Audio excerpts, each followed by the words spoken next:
Hi, this is Ishan from Revsportz. I'm at the moment at the MIG cricket ground. As we all know, this is a historic ground in a way where a lot of young cricketers have actually come up and played cricket for Mumbai and India. But that's besides the point. I've attended a fantastic event held at the MIG Cricket Club by Abhijit Kunte and Pravin Thipsay regarding the FIDE World Chess Championship. And this is obviously about Gukesh and that big match that's going to take place, that World Championship game. There was a discussion that was held at this club for around an hour and a half by these two grandmasters, with the secretary being there, a lot of individuals being there, and a lot of other sports journalists. A fascinating event, I have to say. It's my first chess event and chess meeting that I've attended, and I've had a great time. I think I've understood the concept of the game much further. I've gotten to know this game in much more detail, and I think it's fascinating to know also the story of Gukesh and Ding, and something that a lot of people might not be knowing. So a lot of interesting facts were discussed in this meeting, which I'll tell you about. First of all, Gukesh, obviously it's been suggested that he has the upper hand to go on and win this World Championship. He is riding on a strong flow of momentum at the moment compared to Ding. Ding, to mention that there are two versions of him. The first version probably was the leader, the charger, who would possibly have the upper hand, but currently he's not having the best flow of form. So Gukesh definitely has that option of possibly becoming world champion, which is great news for the Indian chess fraternity as a whole, because this is how that sport is going to get promoted further, and maybe even a lot more younger kids might be inspired seeing Gukesh and even take up the sport. And it's also discussed how Gukesh has maturity of someone who's not his age. He's hardly 17-18 years of age, but he possibly acts like a 25 or a 26-year-old. So this is the concept that he's bringing into his game as well. This is the amount of maturity someone like Gukesh has, and this is why he's so much different compared to so many others his age. It's going to be a tough battle. A lot was spoken about mental health and mental preparation as well, and how on a grand stage, all these psychological factors can possibly affect you. So it was again mentioned that Gukesh has his head on his shoulders. He knows exactly what he has to do.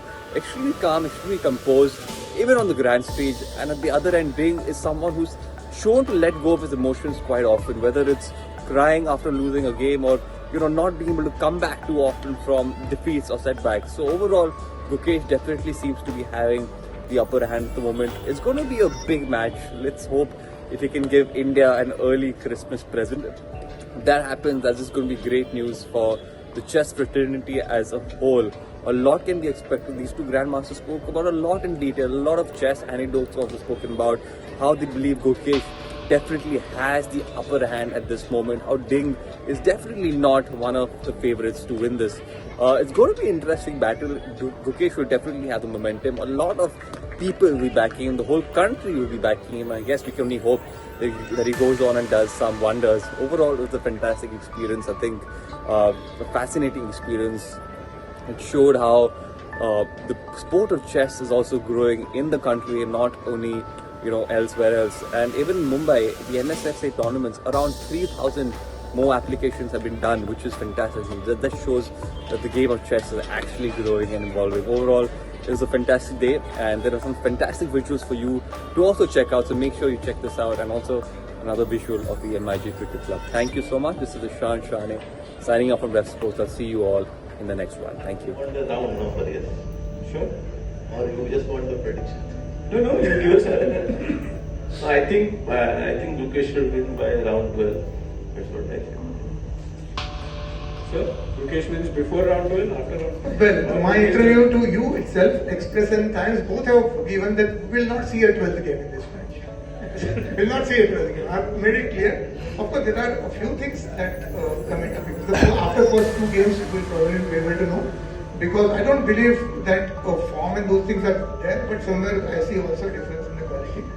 But important factor is that most important factor here is to get acclimatized to the atmosphere and the food. So I'm happy that the FIDE has the arrival day is 20th. The first game is on 25th, which suits Gukesh better than Ding probably.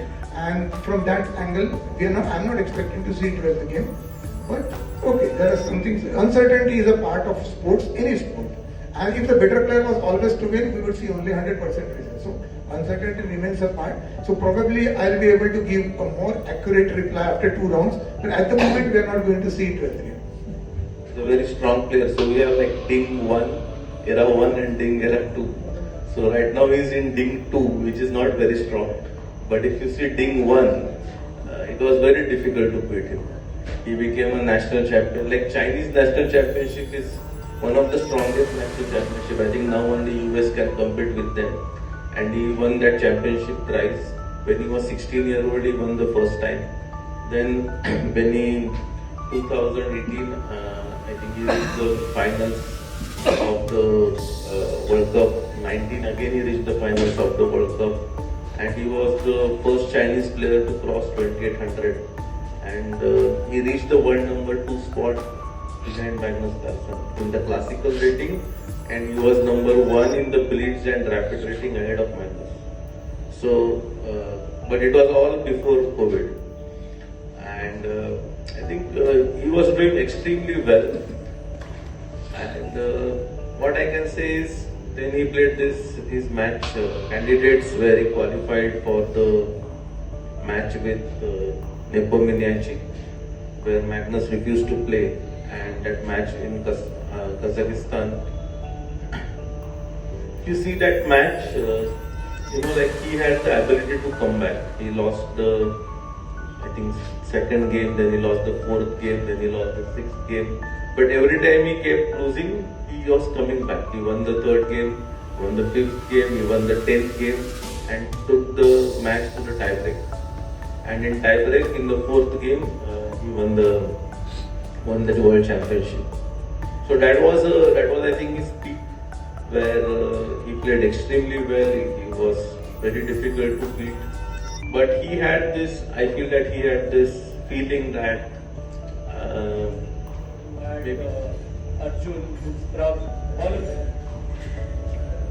I think Gukesh became Grandmaster with 12 years, 6 months, and he was the second youngest Grandmaster after career game. So yes, and to achieve that feat, I think many of you may not know, but he played about 280 games within a span of 1.5 years, which is, I think, a huge thing to play so many games continuously. And rating just jumped up and up. Second point, what I noticed is he's very calm, cool, and very mature for his age. But like I was the captain of the Palan Knights, where Abhijit plays with my team.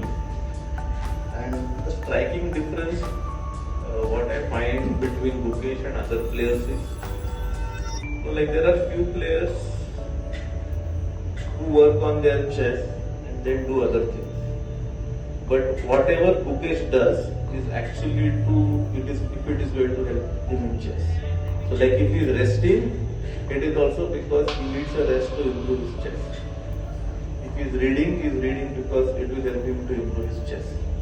So whatever it does, it finally focuses on how he is improving his chess. I think this kind of mindset, this kind of preparation, and of course his parents and coaches, they have made sure that he gets that surrounding, he gets that atmosphere all the time, and he's perfect within his limits. Like he knows what he's doing, and he doesn't allow anyone else to come near that. So I think that kind of isolation, that kind of commitment towards the game of chess is very rare, and I think that is what has made him. He's the youngest player to play in the World Championship. Nobody has done it before. Kasparov, Carlsen, nobody. What is it about him that kind of stands out and allowed him to get there at the age of 18? Well, I think we have to see the maturity as a player in person, which is very significant. I noticed him for the first time 3 years back in the World Rapid and Blitz Championship as a coach of the Indian team. And although he wasn't among the best players in India at that time in the Liren Rapid, he was the one who was the only player who could finish in top 10 in the World Championship. After Sattara came first, Gukesh was 9, he was hardly 15 years or 16 years at that time. and Arjun finished 18th, and the rest were beyond it was the expected seeding.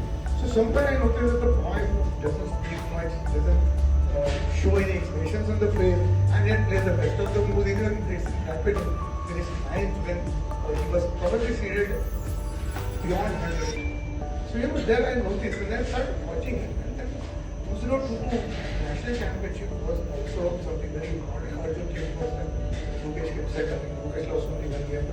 I started following them, and I realized that there are players who, and Gukesh is a player who doesn't make any mistakes at all. And sometimes the accuracy level is so great that he doesn't make a mistake unless he's for fatigue or something. And I was a privilege of watching him, really standing next to him during the Olympiad. I was the head of the delegations. I was looking at this team and going around and watching the games.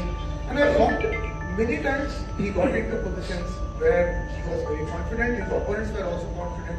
I felt a little scary about it. So I would come out, take my mobile and check the engine over there. It's of course psychological, rather the character of a person, the strength of the character of a person that matters a lot. As we can see from the examples of the world champions, they've all been very great, strong characters. Sometimes the opponents were as strong as players, but here the strength of the character played a very important role. And we look at two people here. One is a young boy of 18, somebody who's matured at the age of 32. We would presume it to be matured. But if you look at the personality, the character, strength of the person, I would say that Ding is like a child and Gukesh is like a grown-up person, because after the 4th game we saw Ding started crying in the World Championship match. He played his worst game probably, but he came out with the reaction like it was the worst game in his lifetime, and he actually cried on the road and during the World Championship. So he eventually won the World Championship. And whereas Gukesh, there's so much of strength of the character. Okay, if I do it badly now, I do it better tomorrow. Very much like Karpov had. And even if we look at the styles of the player, Gukesh's style resembles very much of Karpov. Not much of opening preparation. They want to leave everything to open and imagination. They don't want to win by virtue of opening preparation. They don't want to win the game by theoretical novelties. They just play, okay, I get an equal position and I beat my opponent. And okay, there are various options open, no clear-cut path. We do not allow our opponent to simplify. The same quality which Carlsen had. And Ding, even at his best, when he was really doing well, apart from the psychological aspect, but as a player also, he was not able to dictate the game all the time. Well, to talk about that, we have Grandmaster Pravin Thipsay, who is the country's 3rd Grandmaster, and we have Abhijit Kunte, who is the country's 4th Grandmaster. Welcome, both of you. Thank you so much for accepting the Thank you. So we have one more Amit, who is a very specialist reporter.